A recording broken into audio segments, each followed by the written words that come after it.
Hooker's Blades. Hey everybody, back again, and today we are working on this. I'm shooting the intro at the end just so I can kind of show you guys what we're going to be making. It is a two-piece leaf and twist style guard and pommel for the sword. This is the blade I forged last session. I did do the grinding and I did heat treat it as well in between these two videos. But yeah, let's get to it without further ado. This is how we So the first thing we're going to do is go ahead and cut up the bits we're going to need for the material out of this mild steel leg that was supposed to be for something to do with my anvil stand, but when it was sent to me, some part of it broke that made it unusable a while ago, so I'm just going to turn it into something useful on this sword instead.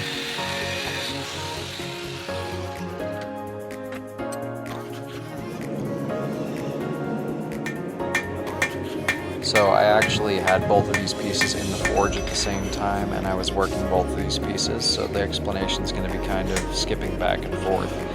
The first thing I did was create kind of a collar in the center, so that way I have an area that's going to be thinner and flatter going one way before I start drawing out the cross guard section for the top. And I'm also going to widen the hole on the piece that will be the bottom before I start stretching things out.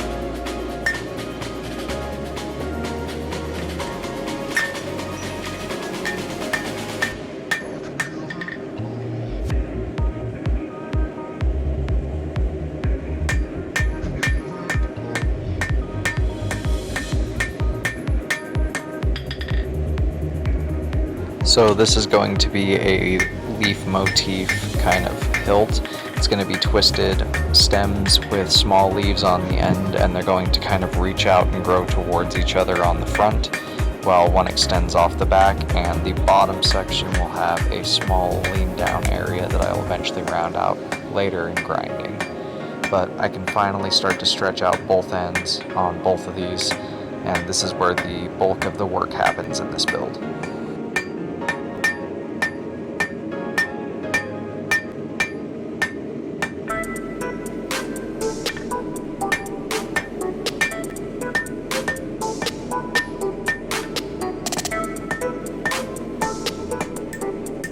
I am going to stretch the hole back open every once in a while in this smaller piece, as pinching that hole closed is a possibility and a problem that we could face, but this also does help to create a semicircular shape to where I'll have easier time fitting it up onto that straight, flat, end of the tang.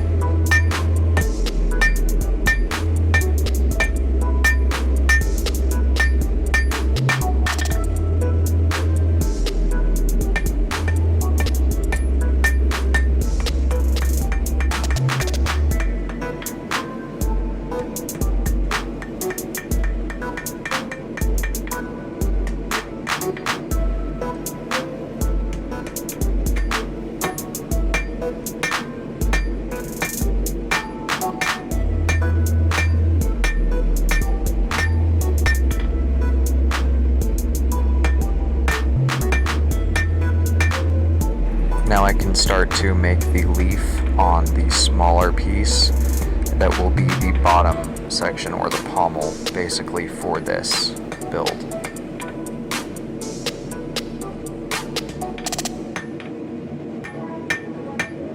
On the bigger side of things, I've almost done making a crossguard shape that I can then make into two twisted leaves to resemble the smaller one, and bend them towards each other, as I was saying earlier.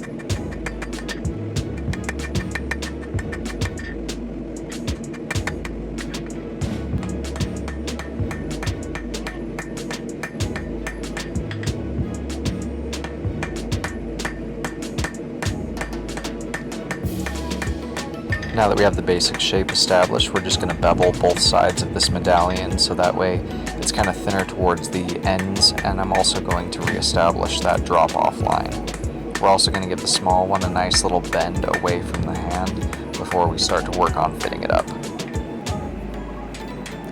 Now we're going to just fit that small one up, give it a twist, and give it some shape.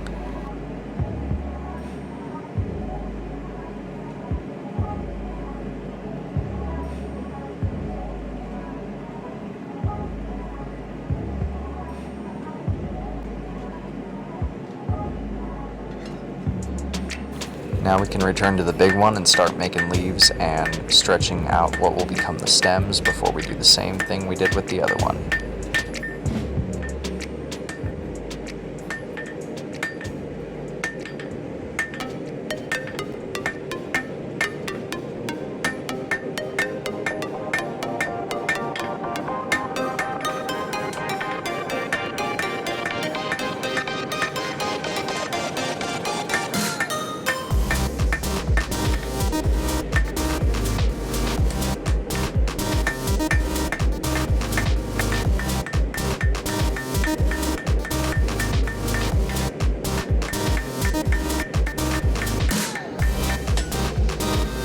Now we're just going to punch the slot for the tang to fit up through this guard, and then we can twist both the arms and get them shaped.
So now you know how that all fits together, how it was all made. If you guys like what you see, go ahead and hit like, subscribe, all that jazz in the comments down below. This sword will be available on my shop once it's completely finished and tested, as are all the other ones. This is more of a fantasy hilted style Falchion deal. You guys tell me what the best description of this would be if you're an expert out there on swords.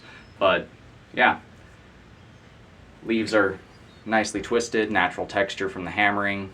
They kind of taper across each other in the center there to create that opening. But all in all, I think it turned out pretty pretty. And in the next video, we're going to make the handle for this and do finish assembly. And if we have enough time, test it. Till next time, God bless. Stay sharp out there. Check out our Etsy store if you're looking for a custom sharp object.